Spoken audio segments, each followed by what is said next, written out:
packed with flavor and very colorful fluffy rice, topped with jalapeno and peri-peri sauce for that extra kick. Uyangazi-ke ngopelepele kuyofinji yolahla ulozolo iconsi samathe uma ungayizamanga ungasho ukuthi angikuplakanga. Guys, chafa ispoon emva kwesinye awukwazi ukulinda lana. Makusetshenzwe bethu makusetshenzwe noba amazwi awekho naba noma Khayisana benza imali ngento ebesibahleka ngazo kuThando Nesithembu molweni yini namkela kuma Mgobhozi TV. I'm trying to catch up guys.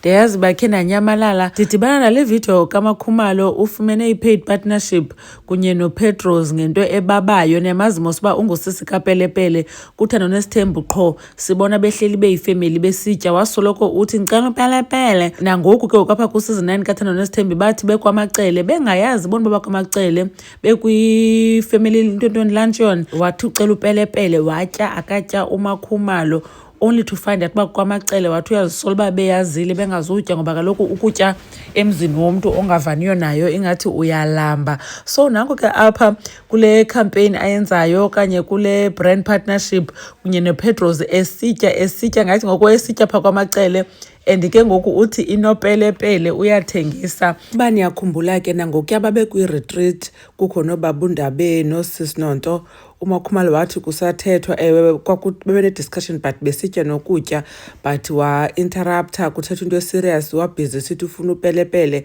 Abantu abaninzi ke ku-social media zange bonwa belonto leyo bathi hayi man uMakhumalo was being rude ngalanto wayenzayo but nanku ke ngoku uMakhumalo niyambona uba ufumene i-paid partnership ngayo yonke lonto leyo. So uMakhumalo ke ngoku usebenzisa ukutrenda kwakhe etrendela ukutya kwamacele engazi noku kusoloko ecelana nePelepele kwakhe kumenzela imali ngoku nangona thina ke besihlekisa ngayo. Lento ke endihlele ndiyithetha uba xa utrenda okanye kukho lonto yenzekayo ngento mhlambe beyenzekile noba on TV ungumuntu owaziwayo, use that opportunity, use la following yonke lanto uyifumanayo yoba ikwenzele imali egqibeleni njengo DJ Zinhle. I remember the time wayetrenda ngento kaMeta Bongs waba busy promoting ngoma yakhe, waba busy promote i-business zakhe because abantu beflocka ku social media wakhe soloko befuna ubona ba uzawubhala ntoni uzawuthini. NoTirelo ngulo kaJeke pha kwizingane zesithembu.